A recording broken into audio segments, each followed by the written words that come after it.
acomodando.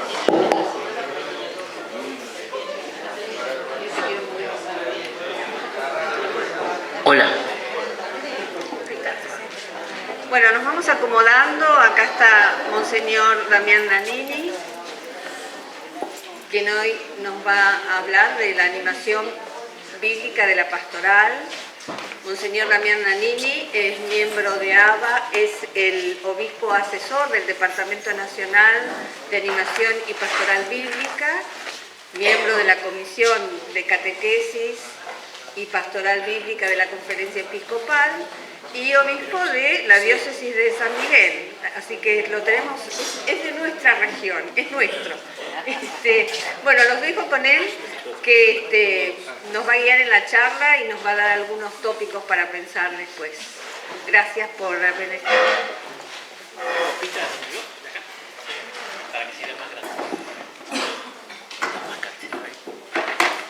¿Aguanto? Gracias. Bueno, mejor que no me mueva y si me caigo no se rían.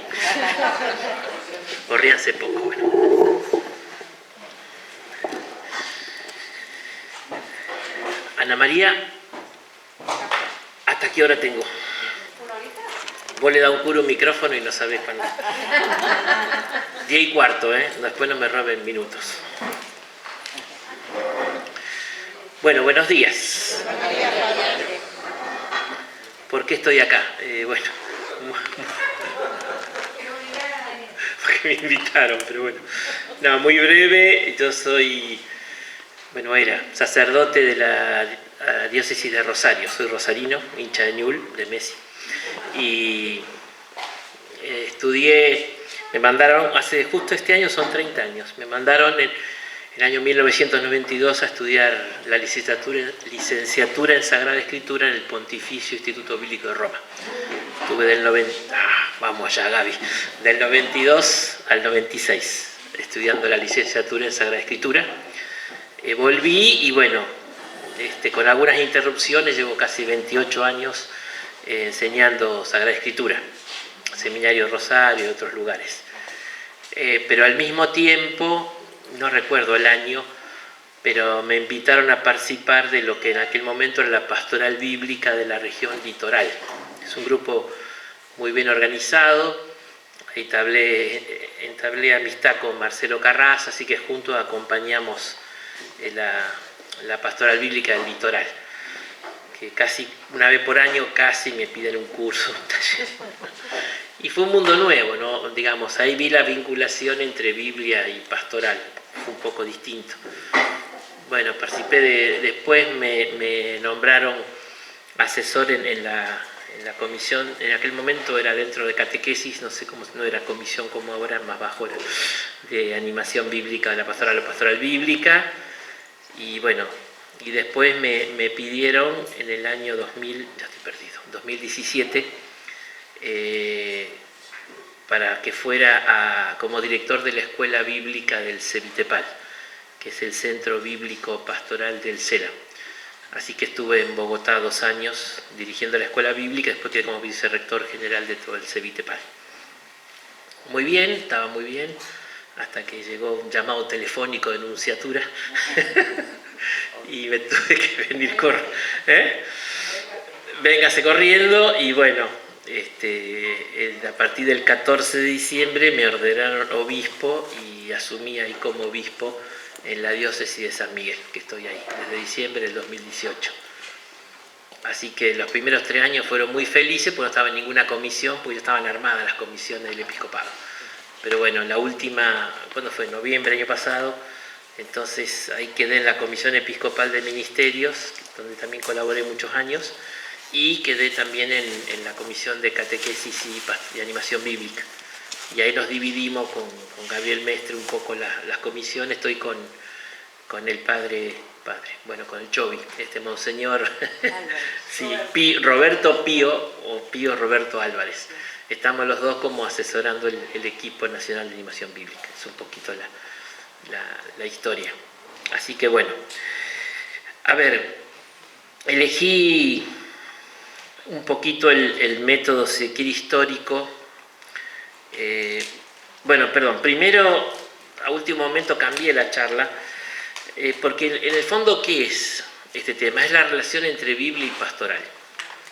De eso se trata, de la relación de la Biblia con la pastoral, ¿no?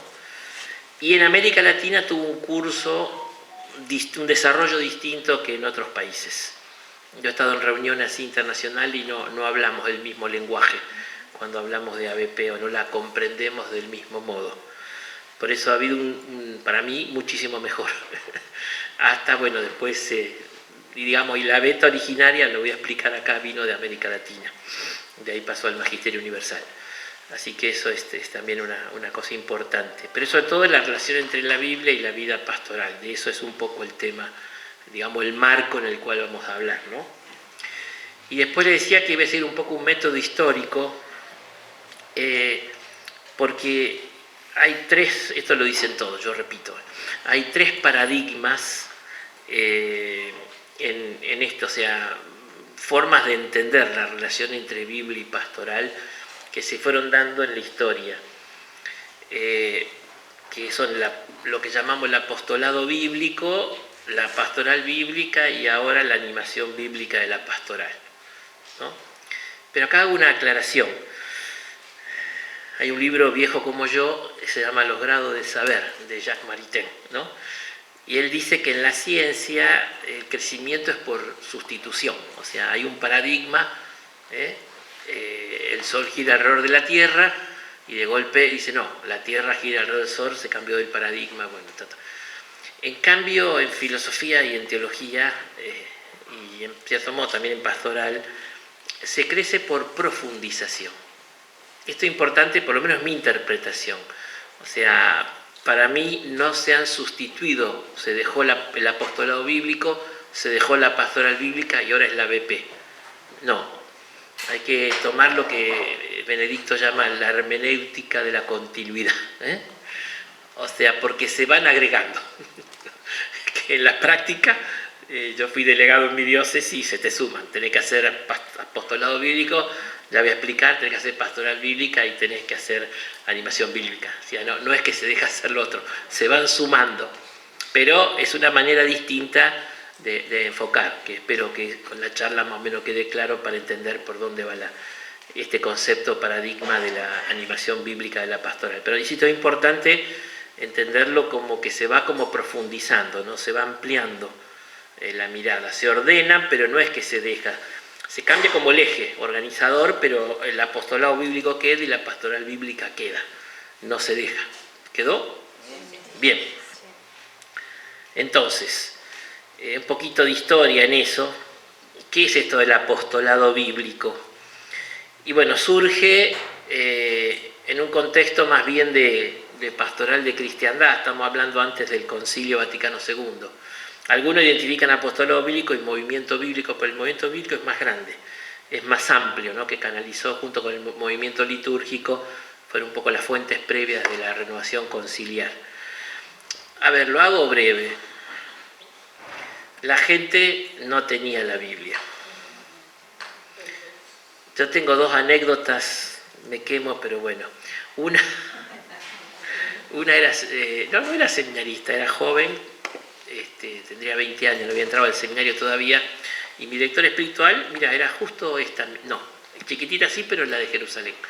Mi director espiritual me había enseñado a rezar con los salmos, entonces me fui a la parroquia a rezar un rato con los salmos, y después yo colaboraba en un movimiento de discapacitados, se llama Fraternidad Cristiana de Enfermos Discapacitados, así que yo después me fui a visitar unos discapacitados que visitaba los sábados, y me paran por la calle y me llaman, yo iba, me llaman mis hermanos, ¿dónde te congregas? Digo, acá en la parroquia. ¿Qué? ¿Sos católico? ¿Y qué haces con la Biblia? Esto fue hace 50, 40 años. La otra, tenía un examen de hebreo en el bíblico, ahí en Roma, iba en el colectivo con la Biblia en hebreo, leyendo los capítulos que nos iban a preguntar, y se me acerca uno y me dice, hermano, tenés que usar el kipá para leer eso. Se ve que me dio la nariz. Así que si tengo la Biblia, o soy protestante o soy judío. Mal católico, nunca católico. Bueno, eso, o sea, no era entonces el lema de esto es, y todavía se sigue dando, en todas las casas que no falte una Biblia. A ver, tampoco exageremos porque, ¿cómo se leía la Biblia antes? Yo cuando doy sinóptico hago toda la historia, la exégesis. Digo, ¿qué libro, cómo leían la Biblia? Esto, no leían, si no había libro y el 95% eran analfabetos. A ver, 1500 y pico es la imprenta, Gutenberg, la primer libro, la Políglota Complutense, el primer libro, digamos, no estaba muy difundido. Y después todo el tema que vamos a ver, tiene mucho que ver con el apostolado bíblico, no había traducciones. Mi papá, que fue pupilo en un colegio católico, no le dejaban leer el Antiguo Testamento. De grande lo leyó porque yo se lo di para... O sea, a ver, eso estoy hablando año 1940. O sea, digo, eso era la realidad. No se leía la Biblia. A ver, sí en lo litúrgico. No es que no había. Pero la escritura o la Biblia forma parte de la liturgia nada más. Pero fuera de la liturgia no era como ahora un libro de espiritualidad y esto. Entonces el movimiento bíblico, o el apostolado bíblico, perdón, sobre todo, hay que dar Biblias. Y todavía sigue siendo actual. Por eso digo que yo cuando estaba en la diócesis de Rosario me llamaban los curas, ¿dónde conseguimos evangelio barato? Acá no quiero sacar mano, pero bueno, las peleas con las editoriales. Una vez terminé yendo a la Sociedad Bíblica Unida, en una de las tantas crisis, creo que fue la crisis del 2002, bueno, una cada año, 2011, 2012, que volaron todos los precios. Yo quería darle a los chicos de catequesis la entrega de la palabra, me pedían fortuna las editoriales, si me se imprimía en España aquella época, así que me fui a la Sociedad Bíblica y me 2 mangos y decimos, ¿usted hace misión? Sí, me regalaron una caja. Incluso tenía el prólogo, cuando lo abro tenía el prólogo de Cardenal Bergoglio con una cosita de lección divina adentro. Pero digamos, hay que tener el texto. Entonces, fundamentalmente el apostolado bíblico es eso, ¿no? Pero claro, no había traducción. Vamos a ver que Dei Verbum promueve especialmente las traducciones. O sea, hay que tener libros para traducir, ¿no? Claro, y dice, no había mucho la interpretación científica todavía, aunque en realidad estaba. En 1909 se funda el Instituto Bíblico. En 1899 se funda el École Biblique con el padre Jean-Marie Lagrange ahí en Jerusalén, que es el que primero empieza, ¿no? Y como explicaba, empezó a usar se van a reír, pero la teoría de las 4 tradiciones, la hipótesis de Yavista, Eloísta, Sacerdotal, Deuteronomista, lo denunciaron y lo suspendieron, entonces se tuvo que dedicar al Nuevo Testamento. un historiador de él, porque está introducida la causa, dice, gracias a Dios, porque después escribió unos comentarios bellísimos a Marcos, a Lucas, a Mateo también. Pero bueno, pasa que el École Biblique dependía del gobierno francés, no de la Santa Sede. Entonces había un resquemor. Entonces, ¿qué se hizo? Se fundó en 1909 el Pontificio Instituto Bíblico. Para que sea claro, es en territorio del Vaticano. Vos pasabas una puerta y pasaba de Italia al Vaticano ahí. Era extraterritorial, ¿no? Lo cual teníamos descuento en un montón de cosas de impuestos, letase. Y se lo dio a los jesuitas, que era la ortodoxia de aquella época. Así que bueno, ahí se fundó, o sea, recién ahí empezaron los estudios. Dicen todo que veníamos 200 o 300 años atrasados con respecto a los protestantes, que ya en Alemania tenían mucho corretaje de esto. Pero bueno, vino a eso después con Providentísimos Deus, perdón, Divino Frente Espíritu, fue el espaldarazo de Pío XII a que sigan estos estudios, y bueno, se siguió profundizando, ¿no?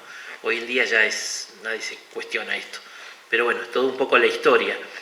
Pero no se incorporó, eso hay un hiatus, digamos, grande entre todavía los estudios bíblicos y la catequesis y el pueblo, que es difícil hacer ese puente y hay que ser prudente también a la hora de hacerlo, ¿no? Pero bueno, ver un poco cómo anexamos esto, ¿no? Por eso entonces estaba este tema, perdón, ahí está, un poco en esta época, está la Providentissimus Deus, que de León XIII, pero sobre todo que quiso insistir en la dimensión divina de la Sagrada Escritura. A los 50 años fue la Divino Flante Espíritu de Pío XII, que fue un poco el espaldarazo. Y después el Papa se la comió, él se la salteó. La conferencia del Río, pasa que fue muy poco. El CELAM tuvo 5, el Papa nombró 4. La conferencia de Río de Janeiro fue la primera. Mucho antes del concilio ya existía el CELAM y estaba la conferencia general de Río de Janeiro. ¿Saben cuál fue el tema fundamental? La escasez de clero. De clero nativo. No ha cambiado nada en 70 años. Tuvimos una reunión hace un poquito con el tema vocacional y todo eso que está. Ahí dice, por ejemplo, tomando conciencia de la escasa incidencia de la Sagrada Escritura en la vida y la acción de la Iglesia, el movimiento bíblico se comprometió principalmente en la tarea de la difusión de la Biblia, ¿no? O sea, quería que haya Biblia. Por eso decir que el movimiento bíblico se encuadra en el paradigma del apostolado bíblico, cuyo objetivo fundamental está en las traducciones y en la distribución del texto.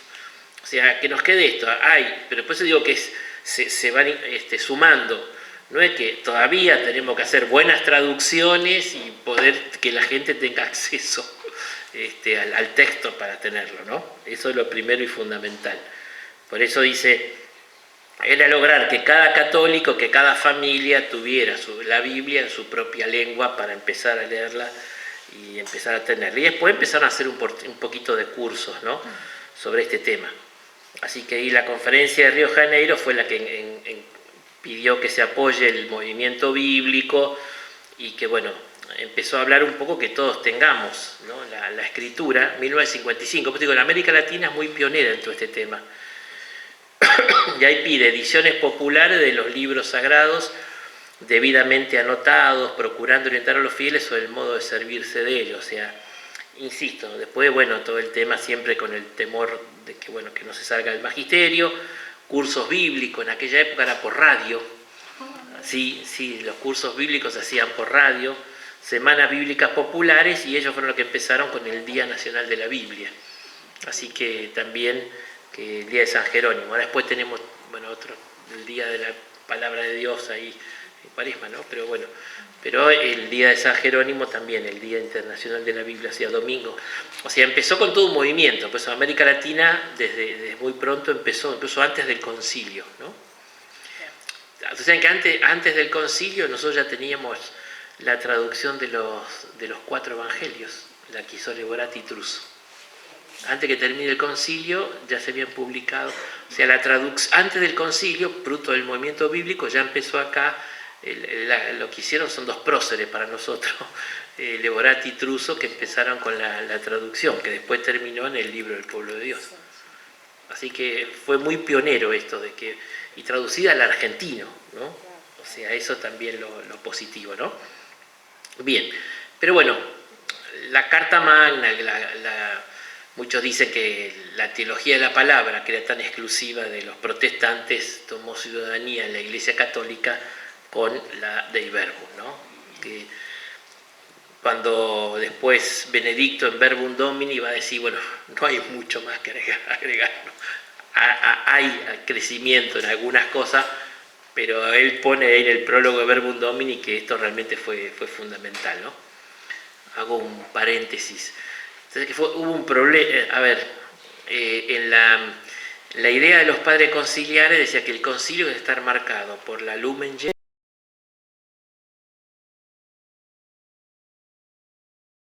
Gentium y por la Dei Verbum, o sea, la teología fundamental, los fundamentos, la palabra de Dios y la Iglesia de la Trinidad, ¿no?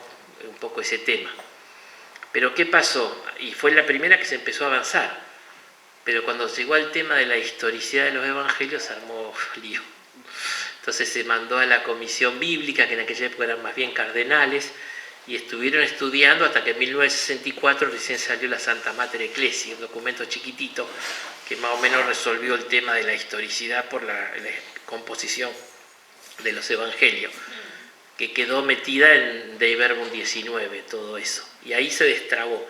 Y fue uno de los últimos documentos, salió aprobado el 18 de noviembre de 1965 y el concilio terminó el 8 de diciembre. O sea, ahí entró justito, ¿no? Pero claro, entonces se lamentaban, uno de ellos era un joven teólogo que era perito del cardenal Lessing, creo que era Joseph Ratzinger. Él escribe comentando eso, que qué lástima, porque quería que sea la Iglesia de la Trinidad y la Iglesia que es oyente de la palabra. ¿Vieron cómo empieza Dei Verbum? O sea, también esa imagen de la iglesia que es oyente de la palabra, que no está por encima de la palabra, sino que la escucha piadosamente, la medita y la transmite. Quería que sean las dos imágenes fuertes, más que la iglesia de la Trinidad, que sean las dos imágenes fuertes de la eclesiología para el concilio, ¿no? Esta, lamentablemente, por estos líos llegó tarde y no pudo influenciar tanto los otros documentos como influenció Lumen Gentium. Así que bueno, pero ahí, ahora sí. ¿Qué rescato de esto? Porque de la pastoral, bueno, primero es la primera vez que hay un documento que es dogmático, tiene el último capítulo, sexto, sobre pastoral. Pero, digo, para hacer la analogía, ellos toman una idea que era de los jesuitas, desde 1800 y pico. Los jesuitas tenían una ratio que es lo que organiza, digamos, sus facultades de teología. Y ahí es donde aparece por primera vez la expresión que la Sagrada Escritura tiene que ser el alma de la teología. Digo porque yo hago esta analogía después con el alma de la pastoral y eso la ABP. Pero primero este tema, ¿no? El concilio con la palabra de Dios, sobre todo en Der Verbum, tomó esto de los jesuitas, ¿no? E insistió que se profundice el estudio de la Sagrada Escritura en Optatantos Ius, que es sobre la formación sacerdotal, y pone esto, que debe ser como el alma de la teología. Se insiste mucho en que la Escritura debe ser como el alma de la teología. ¿De qué modo? Y bueno, dice, esto ya es de Verbum, como contienen la palabra de Dios, dice el estudio de la Sagrada Escritura debe ser como el alma de la Sagrada Teología. Y después una serie de verbos, metáforas sobre todo de crecimiento vegetal, digamos que la Sagrada Teología se apoya en la palabra de Dios, se robustece, se rejuvenece. Y esto es real, ¿no? O sea, uno de los principales frutos después del concilio es que salieron, porque acá Optatantos Ius propone el método progresivo de la teología, porque antes eran tesis, o sea, había tesis y se explicaba, y la Biblia era dicta probancia, o sea, se buscaban los textos bíblicos para probar las tesis, ¿no? Ese método, bueno, se llama regresivo. Se pone la tesis y se va a buscar, pero es muy posible que se manipule un poquito la palabra para buscar sobre todo porque fue en el contexto de post-tridentino con los lugares teológicos, ¿no? De Melchor Cano, dónde hay que encontrar la cita, era en el debate con los protestantes. Entonces, hay que buscar citas a modo de piedra para tirarse a los protestantes a ver quién pegaba más fuerte, ¿no? En cambio acá propone el método progresivo. A ver, vamos a la fuente de la Escritura, ¿no? Profundizamos ahí porque esa es la fuente de la revelación. Bueno, cómo los padres la interpretaron, son los primeros testigos de la fe, los padres de la Iglesia. Y bueno, después cómo la Iglesia la vivió, la interpretó, el magisterio la enseñó, y así se va armando la teología. Pero ese momento de audito fide, de escucha de la palabra, que es fundamental. Y bueno, esto fue lo que propuso el concilio. De hecho, salieron después un montón de manuales de teología y cambió tremendamente la formación teológica porque se partía mucho de la Sagrada Escritura. Es un fruto muy fuerte que sigue vigente hoy del Concilio Vaticano II, ¿no? Así que hay fundamento, fuente vitalizadora y el alma. Voy por ese lado, ¿no? El alma es lo que anima, lo que da vida, o sea, un cuerpo sin alma, un cadáver. Entonces la teología, sobre todo la baja escolástica, fue eso. Ahora le metes el alma y tiene vida. La teología se vuelve algo vivo si se nutre, se alimenta de la Sagrada Escritura. Y yo creo que de acá entonces fue un poco de pasar la analogía a la Sagrada Escritura como alma de la pastoral. Yo por eso hago un poco esa presentación analógica, ¿no? O sea, debe ser lo que anima, lo que le da vida a la acción pastoral, ¿no? El capítulo sexto es el capítulo final, son 6 capítulos, la Dei Verbum, y habla de la Sagrada Escritura en la vida de la Iglesia.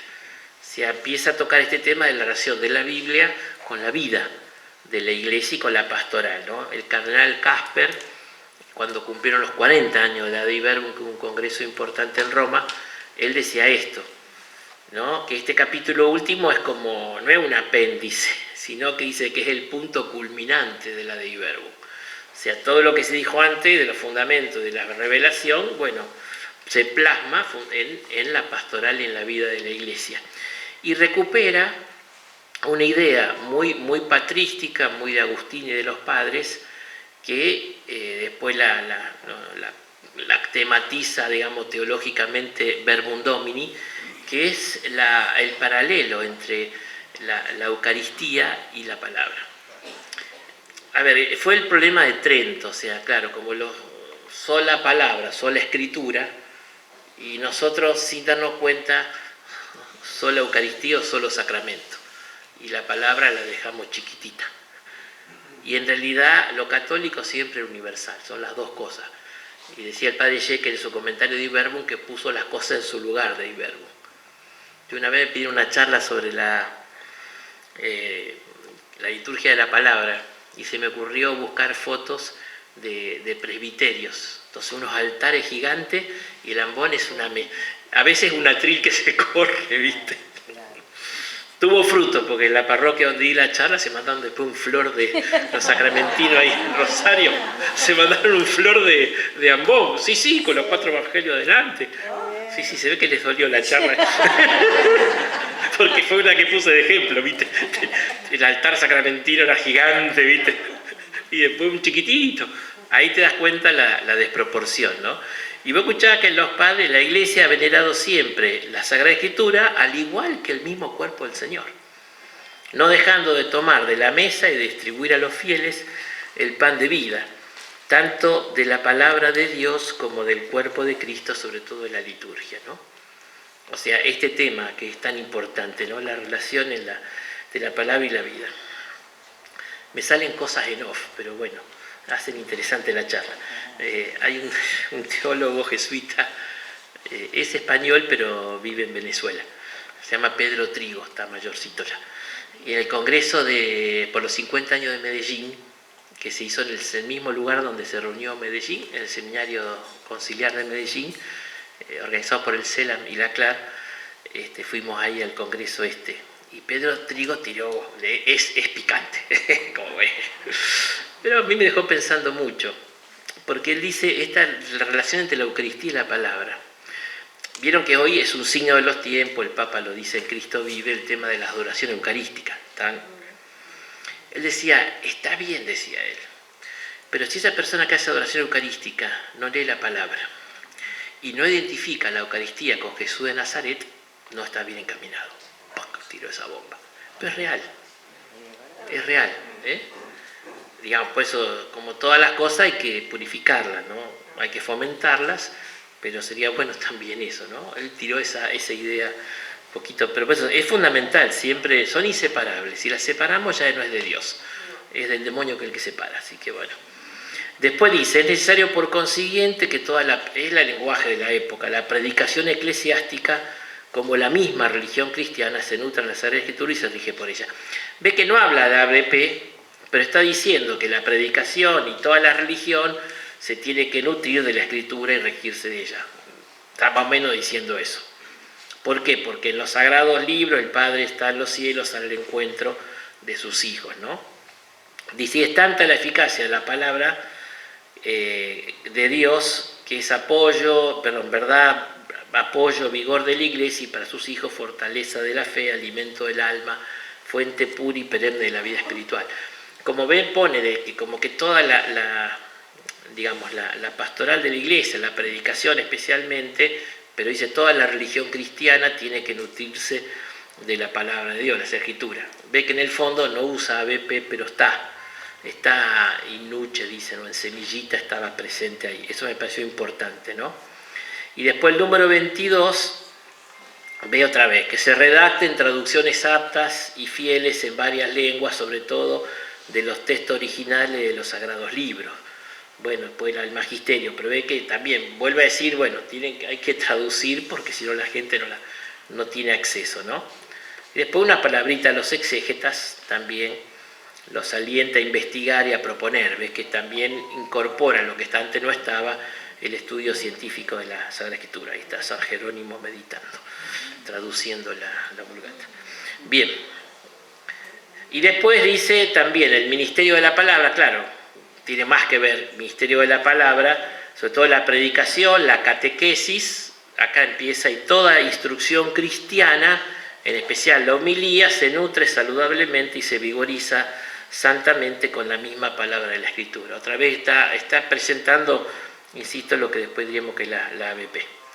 Bueno, entonces, novedad de la Dei Verbum, la analogía la recuperó de los padres, ¿no? Entre Eucaristía y Escritura, palabra de Dios como alimento en la vida de la Iglesia y que toda religión se debe regir por ella, ¿no? Ustedes saben que siempre que sale un documento y se habla mucho de la recepción del documento. La vez pasada decía el Papa, pero es verdad, dice que generalmente se tarda 200 años para terminar la recepción de un concilio, así que llevamos 60, no nos asustemos. Pero ¿qué pasa? Por ejemplo, fíjate que el documento de Puebla, 1979, sigue hablando de apostolado bíblico. De apostolado bíblico. Ustedes son grandes y no se escandalizan. El instrumentum laboris, por eso digo, en Europa y en América Latina es distinto. El instrumentum laboris de Dei Verbum Domini hablaba del apostolado bíblico. O sea, no había entrado esto. Y ya había pasado parecida, pero ni bola que le dieron. Pero bueno, y ahora se lo tiene que fumar porque el Papa es argentino. Pero bueno. Yo soy italiano, son italianos aunque yo. Bueno, pero bueno, todo este tema del apostolado bíblico y grupos bíblicos, fíjate que costó mucho y por eso de a poquito las cosas se van. Insisto esto porque acá somos de varias diócesis y esto es un principio de pastoral básica, de sentido común, ¿no? Donde yo voy, tengo que dar un paso con lo que hay. No puedo caer con la ABP si recién están. Bueno, como me pasó a mí, ya en alguna parroquia, como diciendo, che, eso de la Biblia no es de protestantes. Literal, ¿eh? Literal. Entonces, digo, bueno, acá tengo que empezar de menos cero. Entonces, dar un pasito, ¿no? Por lo menos sabemos dónde hay que llegar, pero hay que dar pasitos de donde estén, porque, insisto, la recesión del concilio, el Papa hace 2 meses, en una entrevista que tuvo, un diálogo con todos los directores de las revistas jesuíticas del mundo, dijo, el gran problema de la Iglesia es la no recepción del Concilio Vaticano II. Lo dijo hace 20 días, un mes. Así que bien, es un tema complicado, ¿no? Bien. Entonces, en los años 80 se pasó del apostolado bíblico a la pastoral bíblica. ¿Por qué? Por una cosa de sentido común. A ver, Hechos 8. El etíope va leyendo el Cántico del Siervo. Entiende lo que lee. Y le dijo, en el hebreo de aquella época, no casó una. En etíope. Entonces el diácono le empezó a explicar. Tanto que lo convirtió y me quiero bautizar, acá hay agua y lo bautizó. ¿Tá? O sea, necesito ayuda para comprender el texto. Y entonces ahí surge la necesidad de formar a la gente en la comprensión del texto. Y eso es un poco la pastoral bíblica. Es decir, bueno, no alcanza con dar a la gente, ¿no? ¿Vieron lo que hace la gente cuando agarra la Biblia y se pone a leer? El padre Ska, que era el profesor de Pentateuco del bíblico, cuando decía que el Levítico era el muro inexpugnable. Porque vos empezás el Génesis más o menos entretenido, qué sé yo. Hay una parte del Éxodo que se pone a dar leyes, ¿viste? Se pone medio pesadito, ¿viste? Pero después, bueno, qué sé yo, pero llegar al Levítico, no, basta, ¿viste?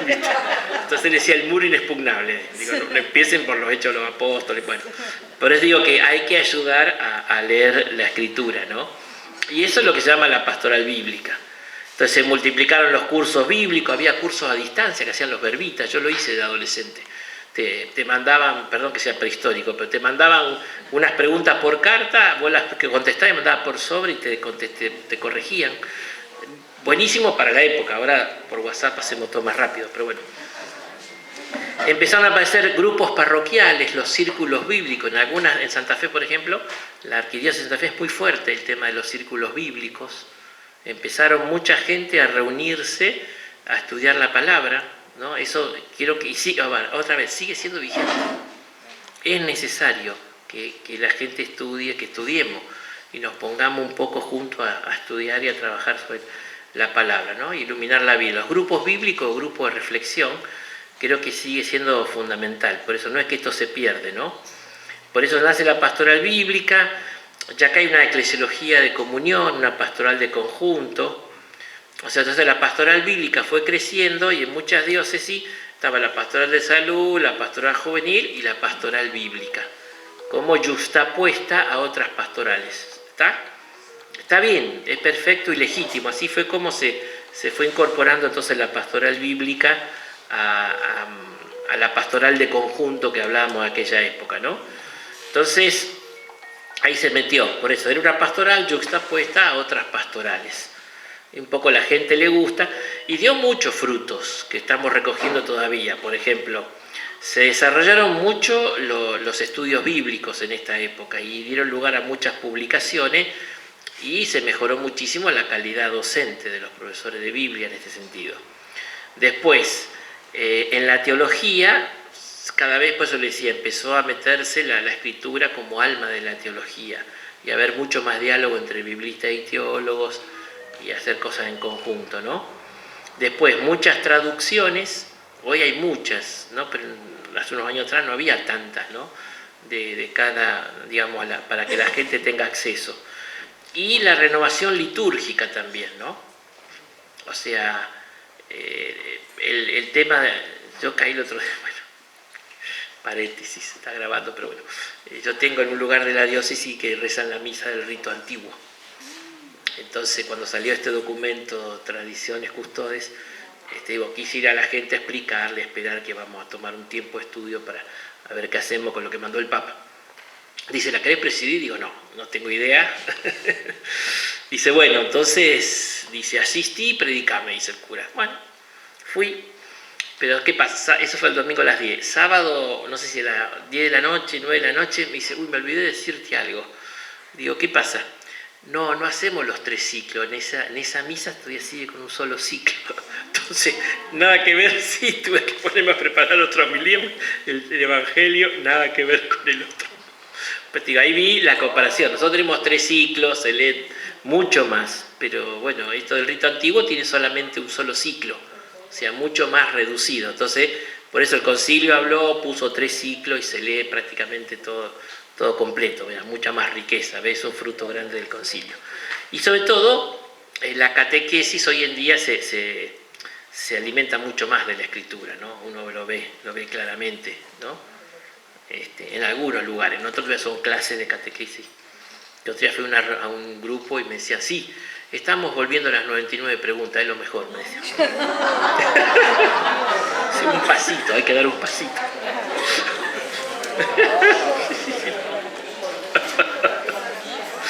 Bien, esta es la pregunta del millón.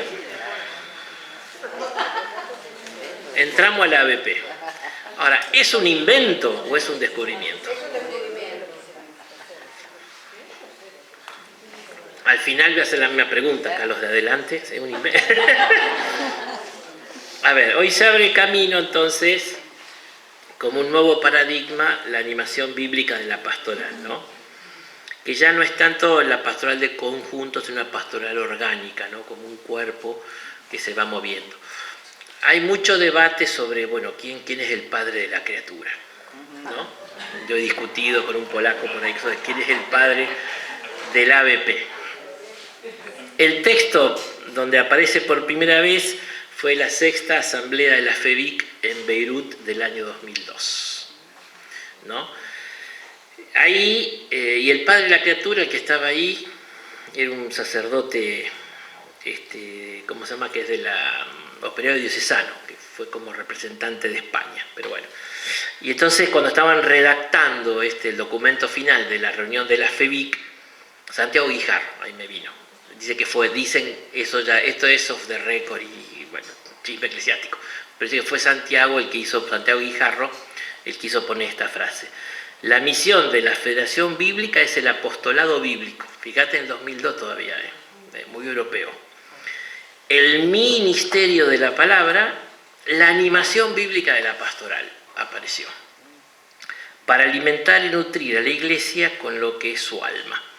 ¿Ve? Entonces pone apostolado bíblico, ministerio de la palabra, que sería la pastoral bíblica, y aparece el término animación bíblica de la pastoral, ¿no? Entonces, aparece ahí por primera vez el texto. No se desarrolló mucho más, ¿no? Espérate que está repetida. Hay que esperar al documento de Aparecida, unos 5 o 6 años después, donde ahí dice este tema, ¿no? Dice que al iniciar esto, la nueva etapa de la iglesia misionera es condición indispensable el conocimiento profundo y vivencial de la palabra de Dios.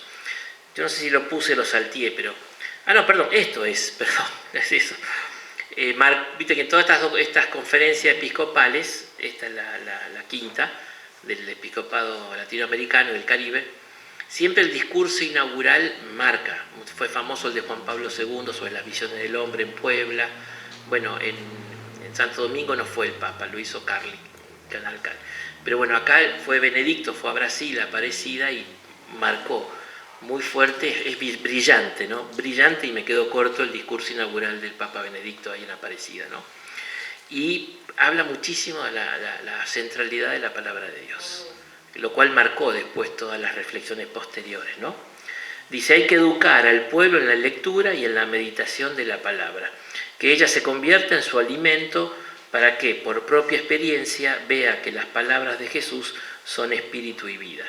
De lo contrario, ¿cómo van a anunciar un mensaje cuyo contenido y espíritu no conocen a fondo? Hemos de fundamentar nuestro compromiso misionero y toda nuestra vida en la roca de la palabra de Dios. ¿No? Después sigue también con muchas cosas sobre este tema importantes, ¿no? Después, el número 247 dice, la Sagrada Escritura, porque es palabra de Dios escrita por inspiración del Espíritu Santo, es fuente de vida para la Iglesia y alma de su acción evangelizadora. ¿Ve? Ya no solo alma de la teología, sino que acá se empieza a desarrollar que es alma de la acción evangelizadora, alma de la pastoral, ABP, es lo mismo.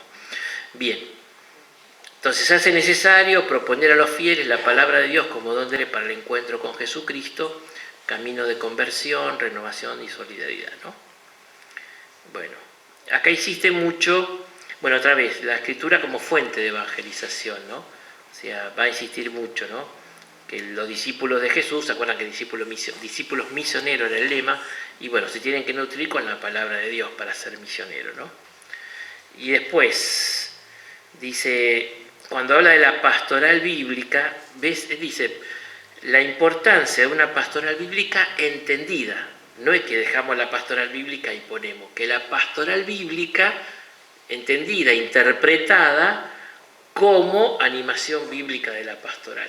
Ve que un desarrollo como una evolución interna, como una planta que va creciendo, no que se dejó la pastoral bíblica.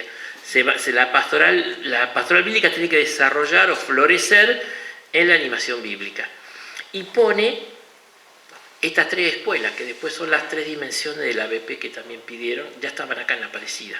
Después las pone el CELAM bien clarito ahí. Pero ve, escuela de interpretación o de conocimiento de la palabra, como comunión con Jesús y oración de la palabra, y como evangelización, que son un poco las 3 dimensiones de ABP que después vamos a ver. O sea, que son como 3 tareas. ¿Qué es la ABP? Y bueno, hay que interpretarla. Entonces hay que estudiar, y acá viene lo que era, continúa la pastoral bíblica en esto.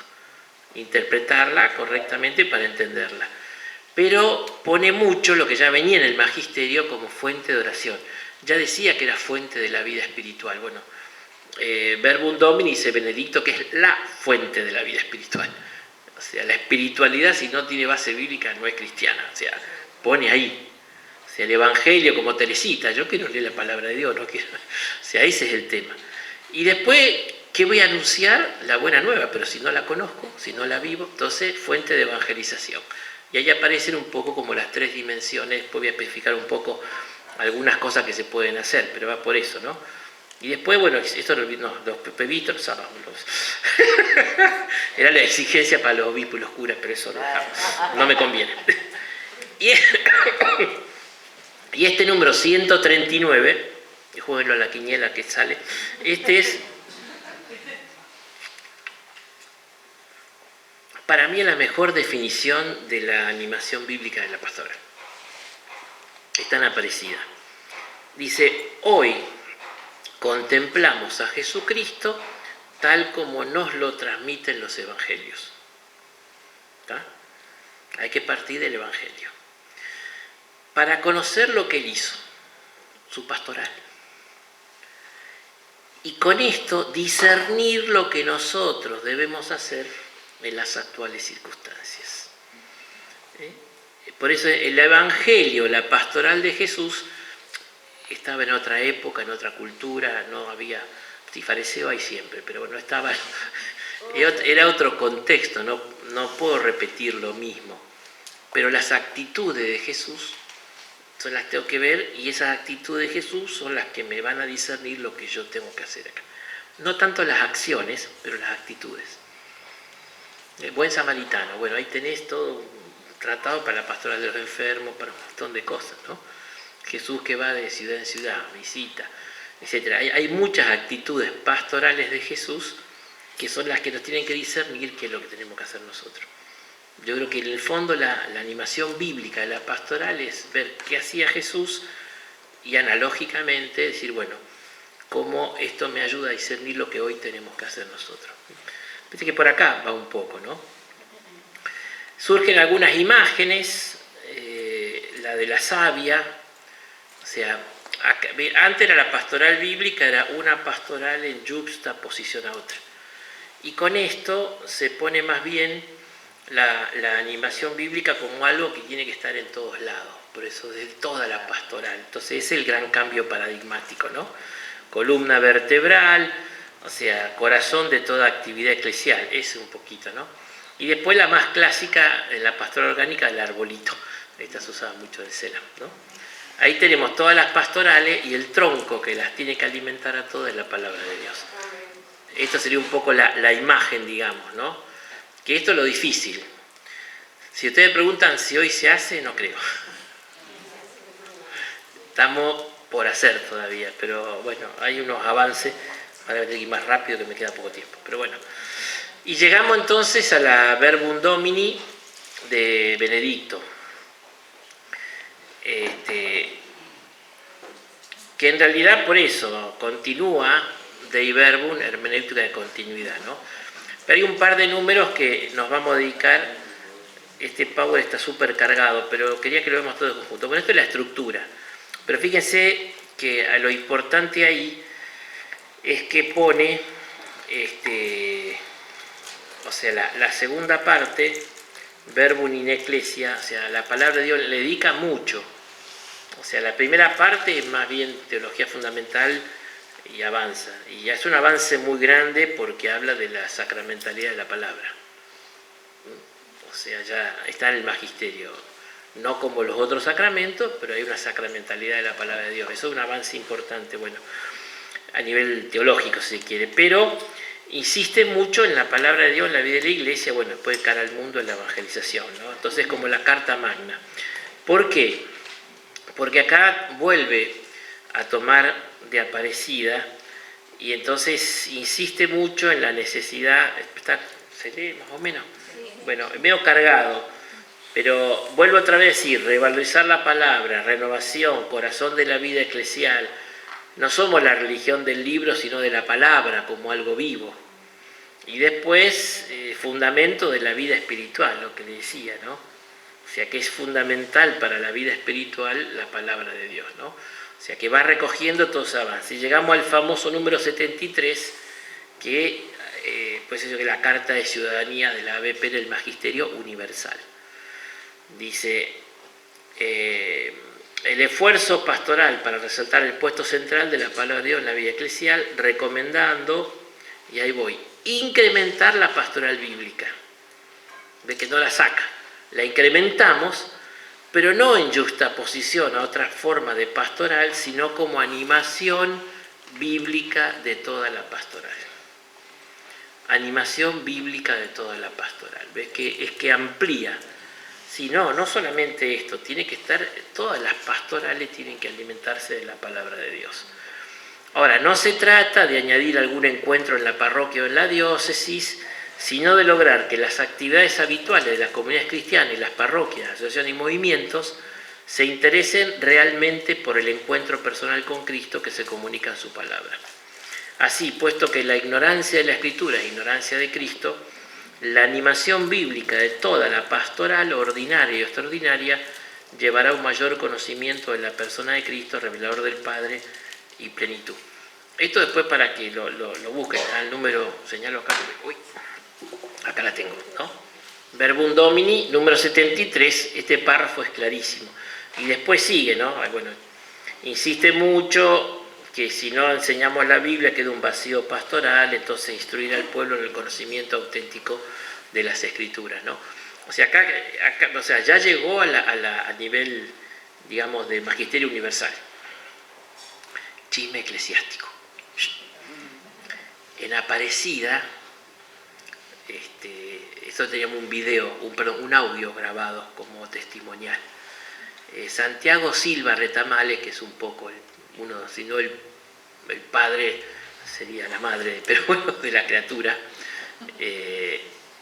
él estando, era obispo, es obispo de Chile, estando en Aparecida, pero en ese momento era secretario general del CELAM, ¿no? Y entonces ahí en Aparecida fue el que quiso poner esas expresiones de Aparecida, porque él es muy amigo de Santiago Guijarro y estuvieron juntos ahí en la FEBIC también.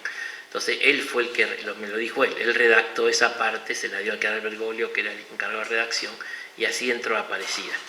Y después fue como obispo al sínodo de la palabra de Dios y también metió púa para que saliera esto. Que no salga de América Latina.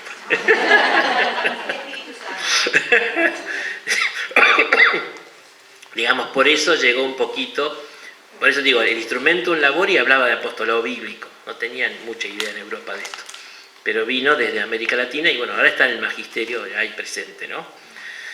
Y después, así ya terminamos, un pasito más, la Escuela Bíblica del CEBITEPAL y la Federación Bíblica Católica sacaron las orientaciones de animación bíblica, o sea, todo esto se cuajó mucho, el CELAM iba a explicar un poco la historia, pero bueno, tomó mucho peso todo esto, recogió, bueno, estaba el padre Santiago Silva como secretario general del CELAM, y es uno de los fundadores del CEBIPAL, que después terminó siendo el CEBITEPAL, Centro Bíblico Teológico Pastoral, que tenía 3 escuelas, la bíblica, la teológica y la social. Yo era director de la escuela bíblica.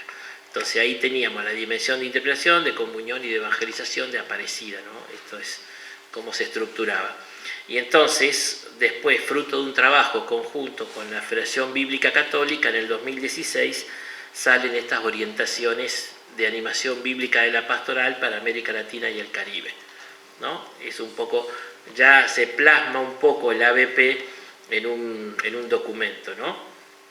Acá tiene una presentación inicial, tiene siempre al comienzo un texto bíblico, que es el discípulo de Maús, esto es un poco el dibujito, ¿no?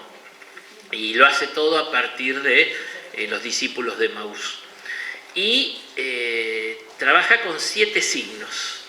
Nos hice muchos encuentros en América Central sobre todo esto, o sea que siempre pegan, ¿no? Entonces los signos, hacíamos los dibujitos, lo hacían ellos, yo soy un nabo para esto, pero la gente que colaboraba hacía todo. Entonces es el camino, el peregrino, la escritura, la casa, el pan, el corazón y la comunidad. Cada signo se desarrolla en un capítulo, por eso son 7 capítulos que tiene el documento este. Y después tiene unos anexos, la relación entre Biblia y pastoral, que todas las pavadas que yo dije están resumidas acá, las pueden leer de acá, no sé para qué vine, pero bueno. Ya se morfaron 50 minutos. Para lo he dicho antes y no íbamos, bueno, pero le arruinaba. Todo lo que yo dije está acá, relación entre Biblia y pastoral, anexo 1. Guía para formar un equipo de ABP, guía para desarrollar un proyecto de ABP y un análisis de instrumentos de realidad. El fondo del FODA. Tiene un dibujito nomás del FODA y nada más, pero bueno. Pero bien. Entonces este documento después se ofreció a todas las conferencias episcopales. Este es colombiano, pero la conferencia episcopal argentina lo publicó. Se le daba gratis el PDF para que saliera, ¿no? Entonces, voy a ir un poquito rápido. Ahí se especifica cuáles son entonces la identidad y la función del ABP. Entonces se desarrolla un poquito. Esto después se los dejo el PowerPoint, ¿no? Entonces, ¿por qué? A ver, en el fondo fíjese que esto tiene un fundamento bíblico-teológico. O sea, primero es la palabra de Dios escrita, ¿no? La Biblia es la palabra de Dios escrita por inspiración del Espíritu Santo. Por tanto, fue escrita en una época determinada, en un contexto determinado, en una lengua determinada, y esto exige necesariamente la exégesis, la interpretación. O sea, necesito comprender, ¿no? Y por eso la mediación del exégesis, somos un mal necesario los exégetas, pero necesario. Bien. Entonces, ¿cuál es la primera labor de la ABP? Y ayudar a comprender esos sentidos verdaderos de las palabras bíblicas u obras literarias teniendo en cuenta su contexto concreto. Y entonces acá es como la ABP es Escuela de Interpretación de la Escritura.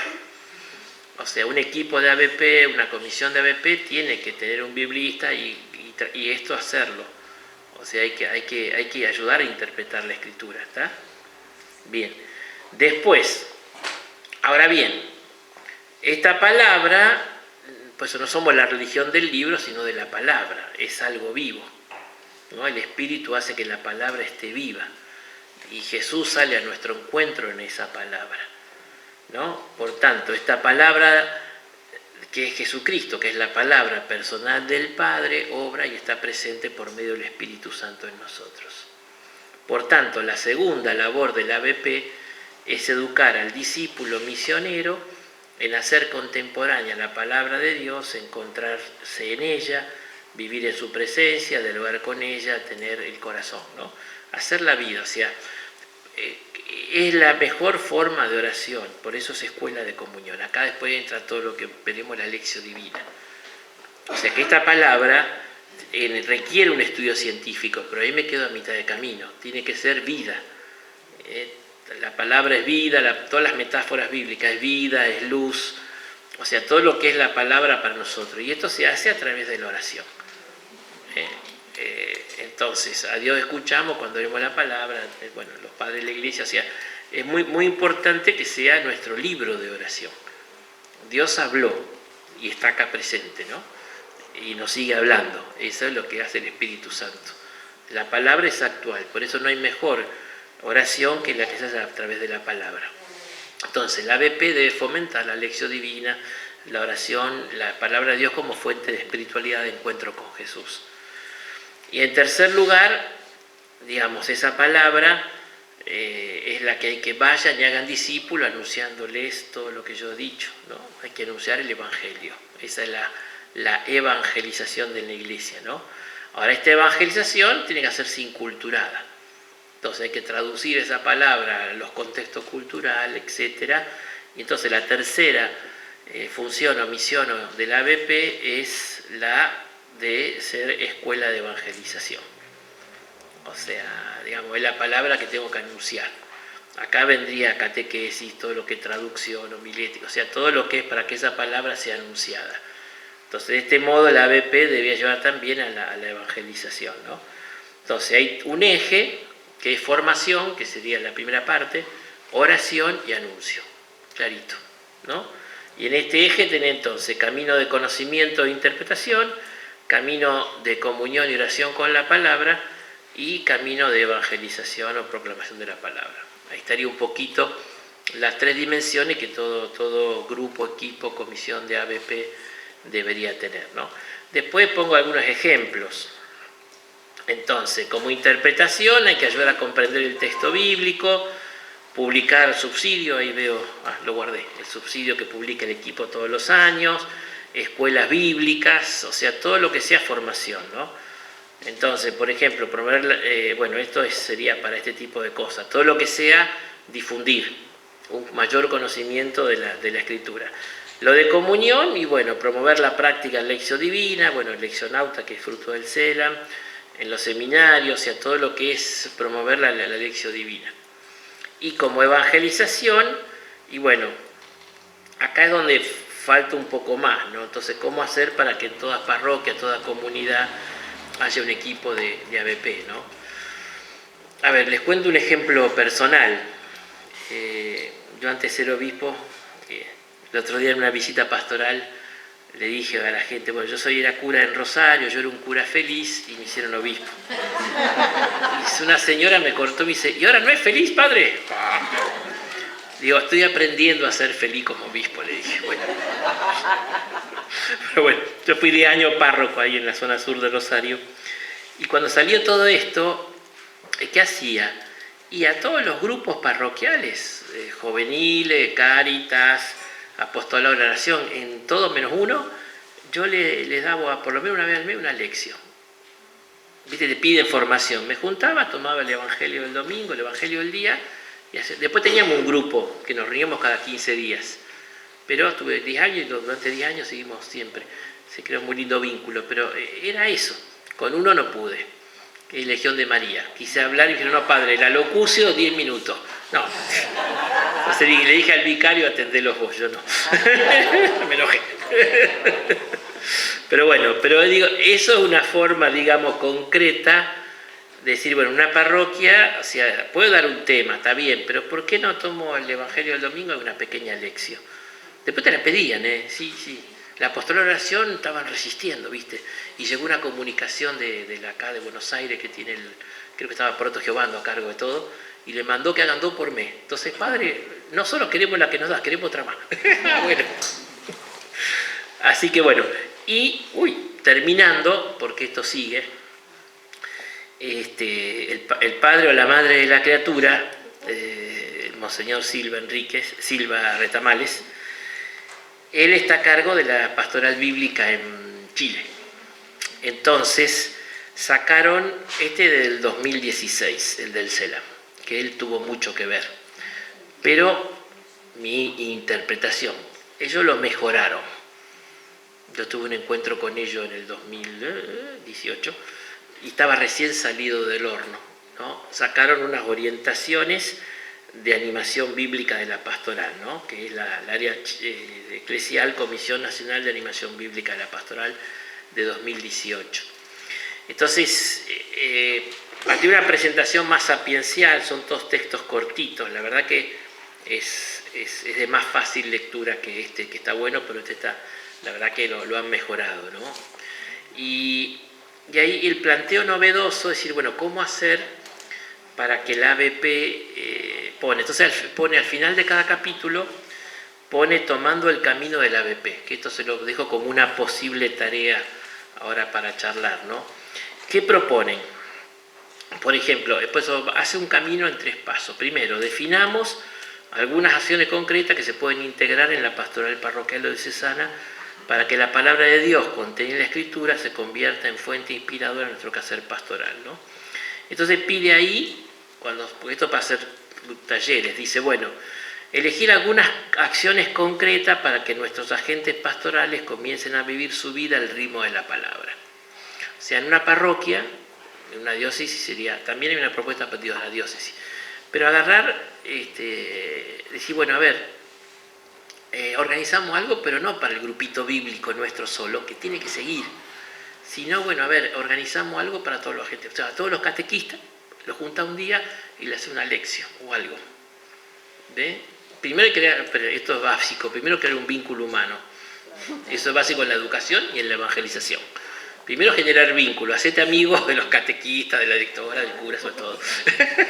Y entonces después le decís, padre, vamos a preparar algo lindo y preparás una lección, algo para darle a los catequistas, para que empiecen a tomar el gusto, decir, mira qué lindo, che, cómo me ilumina, ¿no?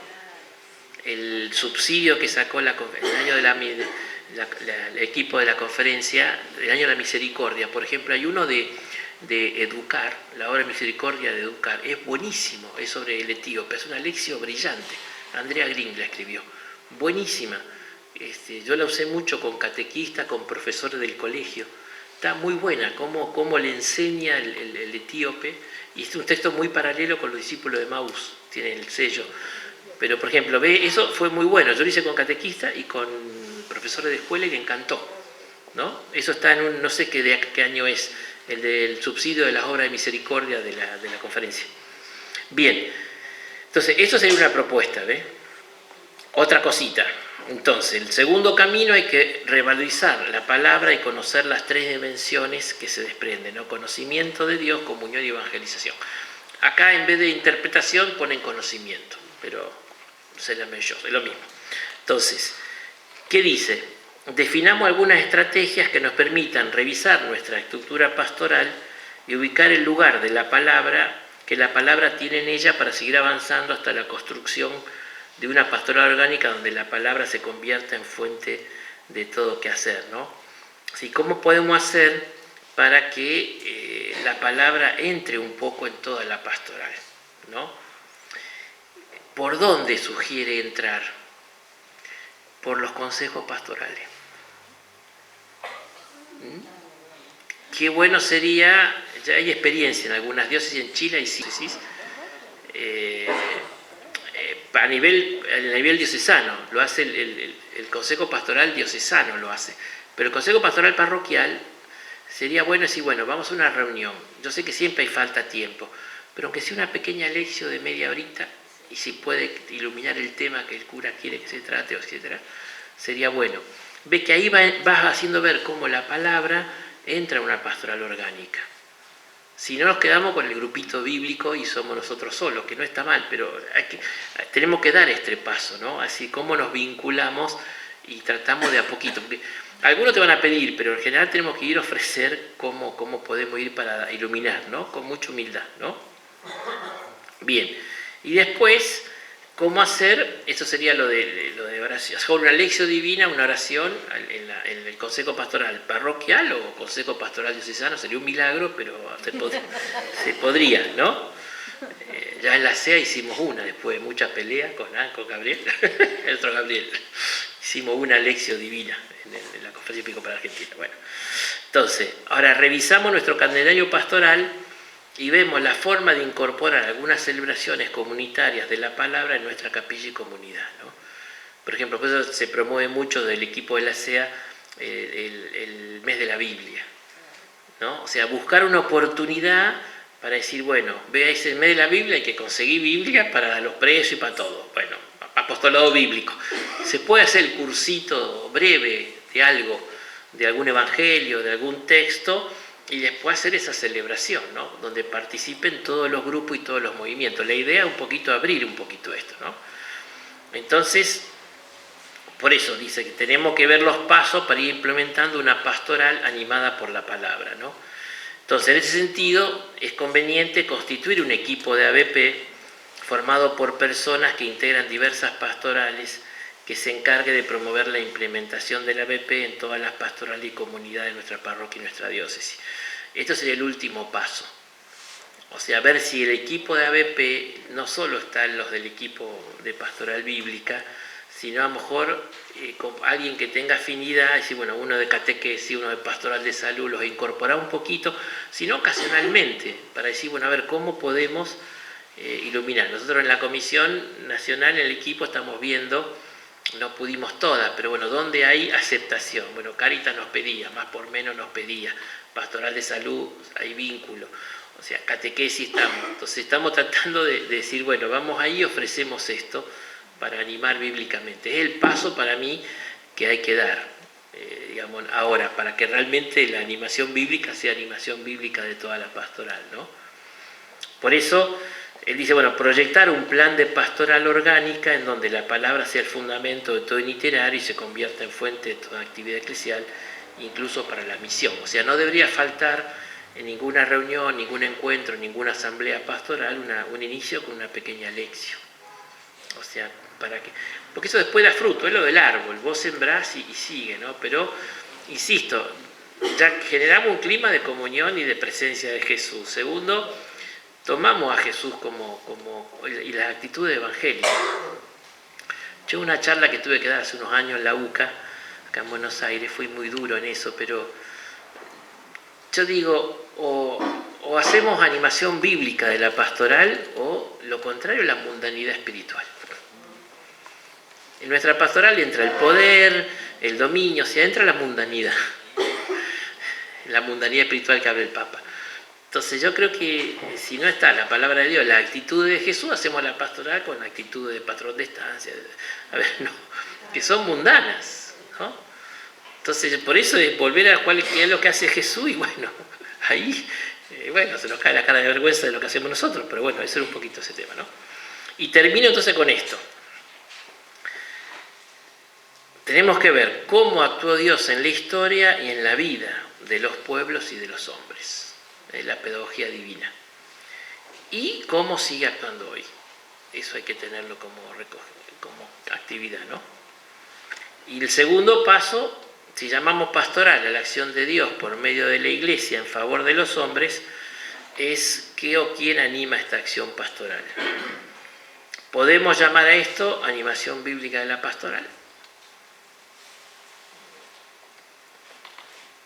¿Es un invento o un descubrimiento? Volvemos un poco a la pregunta del final, ¿no? Vieron que hay como una lógica en el desarrollo de la animación bíblica de la pastoral. Así quedamos un poquito acá. Yo no sé, ahora me pasé 6 minutos. Después me rezo un pésame de Ave María. Pero bueno, me autopenitencio yo. Pues digo, el tema que no... A ver, si se van a reír por diócesis o no sé cómo, el tema es... Claro, ¿dónde están? Insisto, ¿y qué paso hay que dar? Si están en un lugar que la Biblia de protestantes, bueno, empecemos por hacer, como hice yo en mi diócesis, de un curso que se llama Introducción a la Lectura Católica de la Biblia. Fue un boom, 300 personas fueron. Pero le puse lectura católica de la Biblia, entonces ahí vinieron todos. Empecé por ahí, después vamos de a poquito, digamos, ¿no? O sea, por dónde hay que dar. El tema es saber hasta dónde hay que llegar. Pero bueno, empezar un poco a que la palabra esté presente, a que la palabra se rece, se lea, se estudie. Y después, bueno, también si ya está eso en la diócesis o en mi parroquia está fuerte, bueno, vemos cómo podemos hacer para que sea animación de toda la pastoral. Cómo entro en el consejo pastoral parroquial, cómo me vinculo con algunos grupos y le ofrezco esto. Sería un poquito como propuesta para trabajar, ¿no? Listo. Bueno, ahora tenemos unos numeritos en la tarjeta, somos unos cuantos, pero prolijamente.